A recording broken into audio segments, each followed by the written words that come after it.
Today's video is going to be the Booktuber Newbie Tag.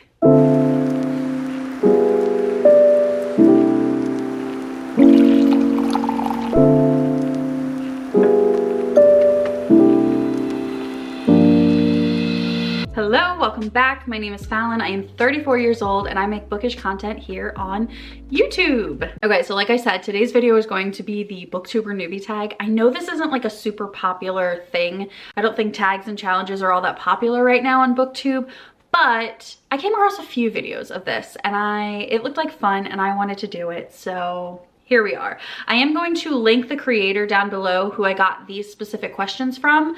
I only changed one of them, but other than that, these questions came from that creator. So question number one, why did you start this channel? That is a difficult question to ask. I think all of these are going to be difficult. I've sort of skimmed them, but I have not gone through them.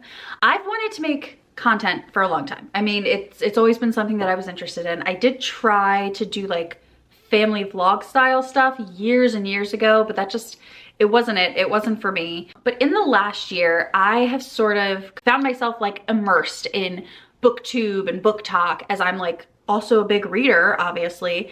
And I found that I was consuming a lot of book content. And I also just recently found myself with more time on my hands than I did before. And I figured, you know what? I think this is the perfect time to give this a shot. And that's really the entire reason. Question two, what are some unique things you think you can bring to Booktube, to the Booktube community?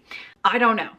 I'm just gonna be real honest with you. I don't know if I can bring anything unique other than me as a person. You know, I'm who I am. I will tell you, I don't tend to read what is trending in the moment.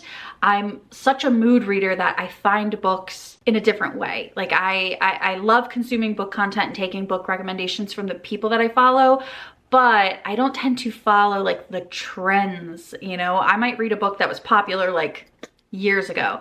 It's just, so maybe that's the unique thing. I don't really know, you know, other than that, I really don't know. Question number three, what are you most excited for about this channel? Making videos, finding a community, talking with other people about books, and having an outlet for that. I do have friends in my real life who read. I actually have a little like group chat with two of my friends. We're like the book club girlies, is whatever. But we have very different tastes in reading and we're not always on the same page. And I don't know, I wanted a thing that was just for me to talk about books and to, you know, have like this creative outlet as well, because that's really what creating content and videos and stuff like that is. You know, there's the editing, there's the filming, all of that. So it was a fun, you know, I'm just excited to combine all of the things that I like, which is reading and creating. So question number four, why do you love reading? What is there not to like? I love the escapism of it. You know, you pick up a book and you look at the pages and you read the words and suddenly you are a different person, or you are in a different world, or it's just, I feel like reading is one of the best ways to get perspectives from people and places and communities that you may not have never been able to get before. It's different than a movie, you know, like a movie I feel like is just, it's for entertainment. And yeah, books are too, but in some ways they're also for enjoyment and education. And I don't know, I just love it. Everything about it. I love being able to just kind of zone out and get into a whole different world for a little while. It's just, there's nothing that I don't love about it. Question number five, what is your favorite book? This is really, really difficult. There's two books that pop into my mind, but I think the book that stands out that I've read in the last few years has to be The Song of Achilles by Madeline Miller. Everything about that book, I loved. You know, you could even take away all the Greek myth aspects of it, right? You can make this a completely different story. Make it a story about two men during a whole completely different time. Take away anything you think about whether or not, you know, Patroclus was a real person or Achilles was a real person. The love story that Madeline Miller wrote just is so good. I have not had a book make me feel that strongly and so long. And not even just like, I mean, I sobbed reading the last parts of the book, but not even just that, just all the way through. It was such a good book. And I have not, since then, I've not read something that I feel like has touched me in the same way, if that makes sense. It was such a good book. I love that book so much. Question number 6, what is your least favorite book? I don't think I have a least favorite book at all. I just don't think that I do. I am quick to stop reading a book if I'm not enjoying it. I don't think that you should be forced to continue reading a book just because you picked it up. Like, if I'm not enjoying it, I'm not going to continue reading it. It's sort of just simple as that. So if I do read a book all the way through, I have enjoyed some aspect of it. Now, I've definitely read books that I'm like, that wasn't the greatest. Maybe I give it a 2 stars. But it's not common for me to do that, and I still don't know that I would say that they're my least favorite. I just don't think I have a least favorite. I don't know. Question number 7, how do you feel about cliffhangers? I love them. I don't know. I don't hate them, that's for sure. I'm not picky about stuff like that. My books, like even romance books, they don't need to have a happily ever after at the end. Like, I don't mind cliffhangers at all, especially if they're well done and they they make me want to pick up the next book right away. I love that. Question number 8, hardcover or paperback? To sit on my shelf, hardcover. To read, paperback. I feel like that is a universal opinion. I don't really know anybody else that would prefer to read a hardcover. They're just very difficult, but they look pretty on the shelf. They really, really do. You know what's funny about hardcovers? I wish instead of dust jackets, we had like really pretty hard covers. You know what I'm saying? I don't know, but I don't really have, I guess I would have to say paperback because that's easiest to read and it looks fine on a shelf too. Question number 9, what are you currently reading? I am currently reading Funny Story by Emily Henry. I am 75% through it. I started it yesterday. So good. The book is so good. Even just to put it down just to film today, I was like, dang it, I want to just keep reading because it really is so good. I'm thoroughly hooked, and now I'm like, oh, I guess I'm hopping on the Emily Henry train. I'm a little late, and that's okay. Question number 10. What is the last book you recommended to somebody? I feel like that's gonna have to be Finley Donovan is Killing It. I had a friend ask what was the last book I read just, I think yesterday, and we were talking about books, and I said, do you like murder mysteries? And they did, so I recommended it. And that's the last book that I read before the one I'm reading now, so. Question number 11. What challenges do you think starting a YouTube channel will be the hardest to overcome? How much I read. I think that is the biggest challenge. So as someone who is just now starting to make content and was prior to this just a consumer of book content, it's really, really easy to see or to watch bookish content creators and go, wow, they read a lot. I mean, I watched a video just yesterday of somebody stating they read 30 books in April. And I'm like, how are you doing this? Like, I'm not a fast reader, I don't think. It greatly depends on how into the book I am, how long the book is, how well written the book is, obviously. But I feel like I consume at most like 7 books a month. And so in my head, I'm like, is that enough? And I think that it is. So it's really, the challenge is for me to get over that fear. Because, I definitely think that sometimes booktubers or book talkers, they set unrealistic expectations. And it's not their fault. If you read a lot, you read a lot. There's no harm in that. Just like there's no harm in only reading 1 book a month. In April, I only read 4. But it is hard as a viewer to go, oh wow, I can't read 30 books in 1 month. How do they do that? You know what I'm saying? And now as a content creator going, do I read enough to make content about? So it's just sort of pushing past that fear, I think, is my biggest challenge. Question number 12, where do you read? Anywhere? I don't know, primarily right here at my desk. I have a reading chair and then on the couch right behind me. Those are my favorite places to read. I also will sit at the breakfast nook and I'll read there as well when I'm like eating, but really I will read anywhere. I'll read on the toilet, I'll read in bed, I'll read sitting in the pickup line at my son's school. Like, I have a Kindle, so it's pretty easy to read anywhere I want. Question number 13, what kind of books do you like to read? I like all kinds of books. I am not picky with genre. I mean, you can even look at all the books that I own. It's such a wide range. Obviously romance, fantasy, romance, all that, but murder mysteries, literature, memoirs. I love memoirs. I love a good rock star memoir. Greek myth retellings. I have such an assortment of, oh, true crime. Yeah, anything. I will literally read anything. I like social justice books. Just, yeah, I don't have a specific genre that I think is my favorite, or, you know, a specific book that I like to, a specific type of book that I like to read. I like it all. Question number 14. What book or series sparked your love for reading? Okay, so this is a twofold question for me. The first book that I can remember reading that really I loved, like full through and read on my own, was The Outsiders by S.E. Hinton. I remember reading this in 7th grade. This is such a visceral memory, and it's the first one I have of reading a book and being like, what is that? What is that feeling? I was in 7th grade and this was the book that we were gonna read, but I had gotten sick and I was out of school for I think like 2 or 3 days with like a stomach bug. And this was, I mean, I'm 34, so this was pre like streaming services. This was pre computers on our phones. Like this is, you know. And so all I really had was my book, The Outsiders.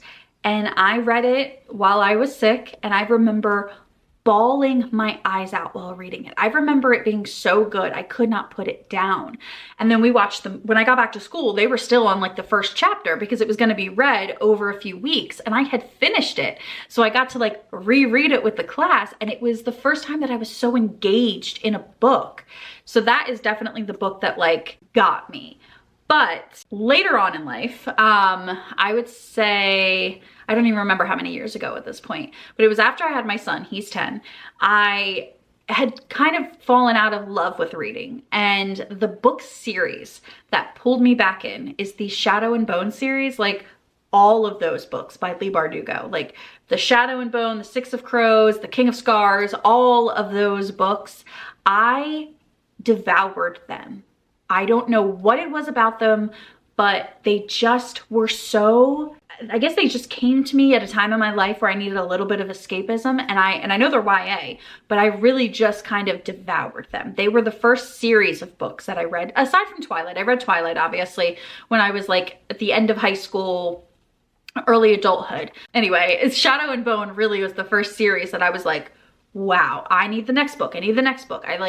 I have a whole shelf of them, and I devoured them, and I thought they were so good. I know people have mixed opinions, but I loved them. So those were the two, you know, The Outsiders and then the Shadow and Bone series are the two that stand out that like, I mean, The Outsiders, it's the whole reason I'm a reader. And then Shadow and Bone sort of pulled me back into reading as a whole. Question 15, how many books can you read at once? One? Just one book. Now, I will say, if I have the audiobook version of another book, then I guess 2, because while I'm like working out or cleaning, I'll put the audiobook on.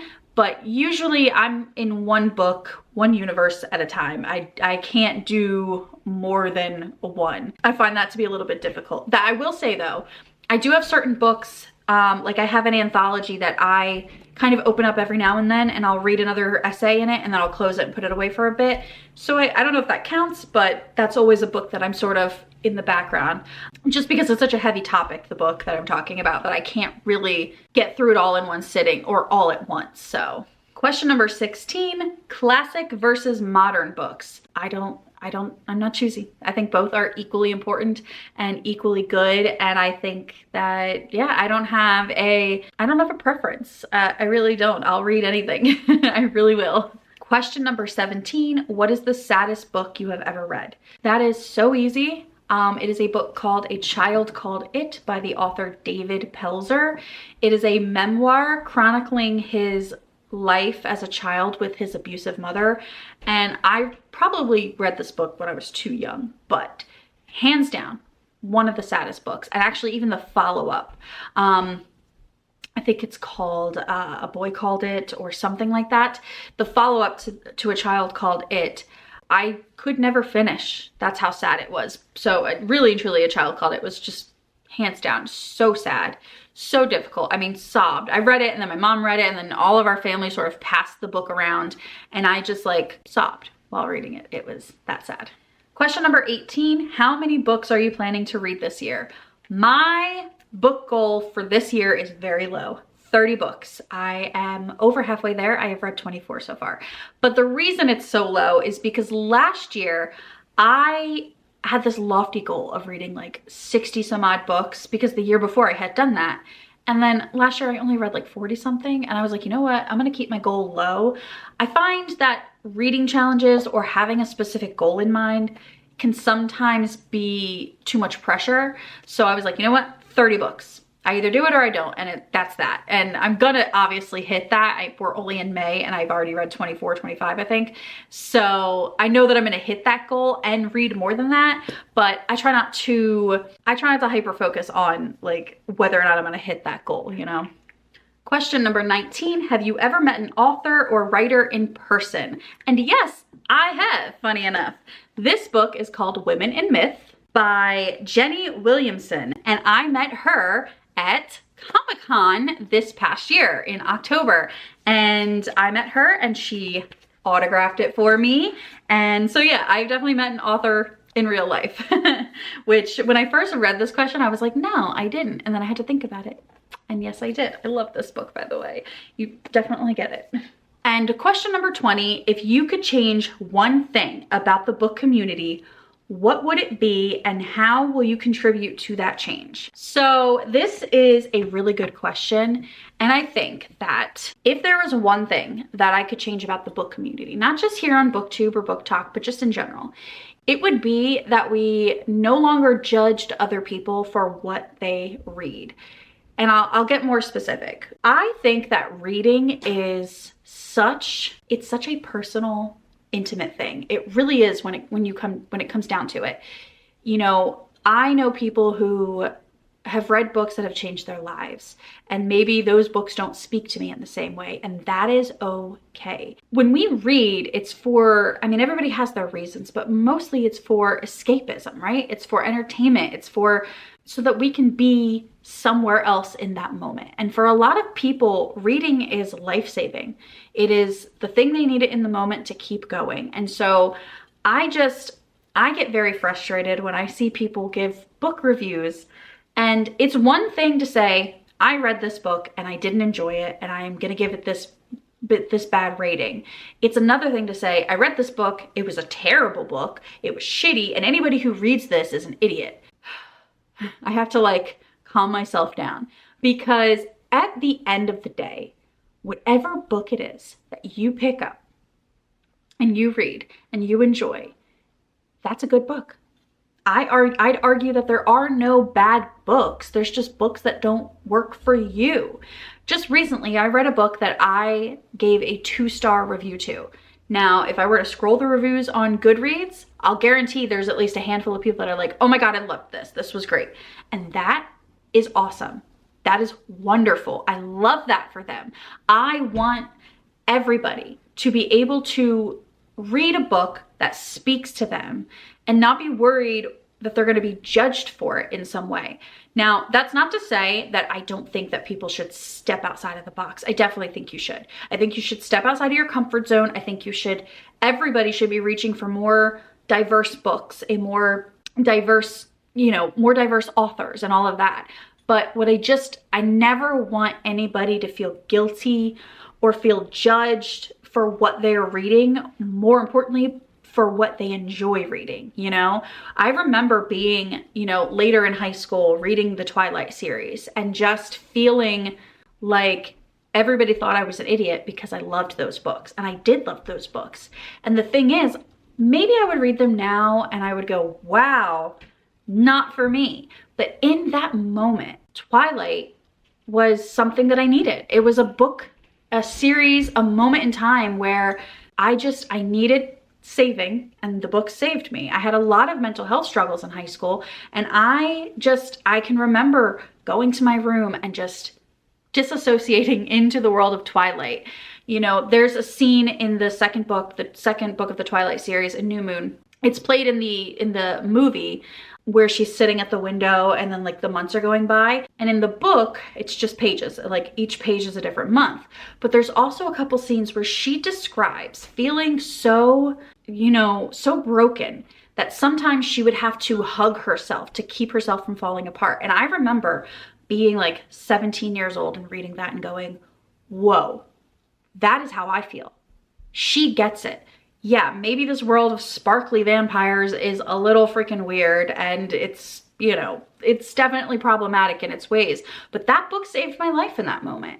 And looking back as an adult now, I can go, oh, I don't care what anybody thinks about that. But as a teenager in the moment, I remember thinking like, I have to hide that I like this book. And I don't ever, ever want somebody to feel like that. Like, read what speaks to you. Read the books that are gonna make you happy. And again, yeah, step out of your comfort zone, but never feel ashamed because you like a book that everybody else hates, or this cheesy, you know, YA series kind of saved your life at some point in time.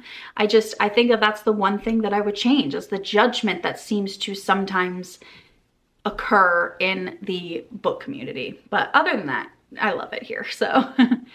I really hope you guys liked this video. I had a lot of fun. It was good to answer questions and, you know, maybe you guys get to know me a little bit. Answer down below in the comments if you want to answer any of these questions yourself. I would love to read them and we can have a conversation and we can talk about it. If you liked this video, if you want to see more content from me, more bookish content here on YouTube, then I would love it if you would hit the like button, hit the subscribe button, share this video, check out the description below where you'll see my Instagram and my TikTok. Go follow me there.